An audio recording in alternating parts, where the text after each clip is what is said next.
ये है talks news network और आप देख रहे हैं पॉलिटॉक्स, राजनीति का कच्चा चिट्ठा। गुजरात में विधानसभा चुनाव 2022 में भाजपा ने जो इतिहास रचा है वह किसी करिश्मे से कम नहीं है। अब इसे मोदी मैजिक कहे या फिर भूपेंद्र भाई पटेल का जलवा, जिन्हें विपक्ष में 77 सीटों पर बैठी कांग्रेस को घुटनों पर ला दिया है। 182 सीटों वाली गुजरात विधानसभा में पूरे विपक्ष केवल 23 सीटों पर सिमट गया है। बीजेपी के 156 विधायक जीतकर सदन में पहुंचे, जबकि 3 बागी निर्दलियों ने बीजेपी को समर्थन देकर उनकी संख्या 159 पर पहुंचा दी है। वहीं कांग्रेस के खाते में 17, सपा के पास 1 और आम आदमी पार्टी ने 5 सीटों पर कब्जा जमाया है। वहीं सोमवार को भूपेंद्र भाई पटेल लगातार दूसरी बार गुजरात के मुख्यमंत्री पद की शपथ ले चुके हैं। अभी तक सब कुछ ठीक चल रहा है, लेकिन भविष्य के संदेश मिल रहे हैं कि गुजरात विधानसभा में इस बार बीजेपी बिना विपक्ष के शासन चला सकती है। असल में इस बात की शुरुआत भी हो चुकी है। हालांकि इस संभावित अवसर की शुरुआत निर्दलीय जीतकर आए विधायकों ने की है। यहाँ बगोड़िया से विजयी उम्मीदवार धर्मेंद्र वाघेला, वयाड़ से धवल सिंह जला और धनेड़ा विधानसभा से विजय प्रत्याशी मावाजी भाई देसाई तीनों निर्दलीय उम्मीदवार है और बीजेपी को बहुमत मिलते ही इन तीनों ने बिना किसी शर्त बीजेपी को अपना समर्थन दे दिया है। इन तीनों के साथ आने के बाद बीजेपी के समर्थित विधायकों की संख्या 159 हो गई है। अब विपक्ष में केवल 23 विधायक शेष है। कांग्रेस के 17 विधायकों के साथ प्रमुख विपक्षी पार्टी है आप और समाजवादी पार्टी के पास 5 एवं 1 सीट है।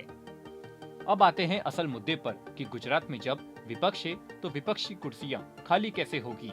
दरअसल आम आदमी पार्टी ने गुजरात में थोड़ी सी सियासी जमीन तलाश अपना नेशनल पार्टी होने का तमगा हासिल कर लिया है। यहाँ पार्टी को 12.9% वोट शेयर मिला है। यह कांग्रेस को मिले वोट शेयर से थोड़ा सा ही कम है। इसके अलावा आम आदमी पार्टी ने प्रदेश की 27 सीटों पर नंबर 2 रहकर बीजेपी को मामूली ही सही लेकिन असल टक्कर जरूर दी है। लेकिन बीजेपी को ये बात गले नहीं उतर रही कि एक नई नवेली पार्टी उनके गढ़ में सेंध लगाने में कामयाब हो रही है। अब यहीं से गुजरात की असल रणनीति का खेल शुरू हो रहा है। वहीं गुजरात में आप एंड टीम की बात करें तो यहाँ जमदोपुर से हेमंत भाई अहिर, विस्पादार से भूपल बयाणी, गरियाधर से सुधीर वगानी, बोतड़ से उमेश भाई मकवाना और देदियापाड़ा से चेतर भाई बसवा आप पार्टी से विधायक चुने गए हैं। लेकिन विशेष राजनीतिक सूत्रों की माने तो आम आदमी पार्टी में टूट हो सकती है और ये 5 विधायक अपना निजी लाभ देखते हुए बीजेपी में शामिल हो सकते हैं। हालांकि यहाँ बीजेपी ने कोई चाल नहीं चली है, क्योंकि अपना स्वार्थ देखते हुए ये सभी विधायक बिना किसी शर्त के ही समाने का मानस बना चुके हैं। हालांकि आम आदमी पार्टी गुजरात में अपनी उपस्थिति बरकरार रखने के लिए टूट को रोकने का रास्ता तलाश रही है। आपको बता दें कि ऐसी अफवाह का दौर जारी है कि आपके 5 विधायक गुजरात के पूर्व मुख्यमंत्री विजय रूपाणी की विचारधारा से प्रभावित होकर बीजेपी के शरण में जाने का मन बना रहे हैं। विस्वादार से आप विधायक भूपल बयाणी ने तो खुले तौर पर कहा कि वे रूपाणी व मोदी के फैन हैं और रूपाणी उन्हें अपना बेटा मानते हैं। बयाणी ने तो ये भी कहा कि वे मोदी और विजय रूपाणी के साथ काम करना चाहते हैं। यानी कुल मिलाकर बयाणी ने बीजेपी में जाने के सीधे सीधे संकेत दे दिए हैं। ऐसे में उनके साथ अन्य आप विधायक भी बीजेपी में शामिल हो सकते हैं।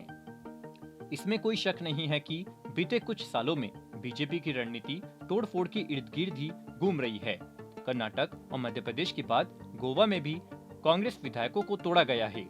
राजस्थान में भी एक बार ऐसा करने की नाकाम कोशिश हो चुकी है। अब अंदेशा लगाया जा रहा है कि आगामी 6 महीने या 1 साल में बची कुची कांग्रेस को गुजरात से साफ करने का काम शुरू हो जाएगा। आप पार्टी को गुजरात से साफ करने की कवायद से इसकी शुरुआत भी हो चुकी है। यही वजह है कि अरविंद केजरीवाल खुद इन 5 विधायकों को बात करने दिल्ली बुलाना चाह रहे हैं। पॉलिटॉक्स ब्यूरो, गुजरात। ये है टॉक्स न्यूज नेटवर्क और आप देख रहे हैं पॉलिटॉक्स, राजनीति का कच्चा चिट्ठा।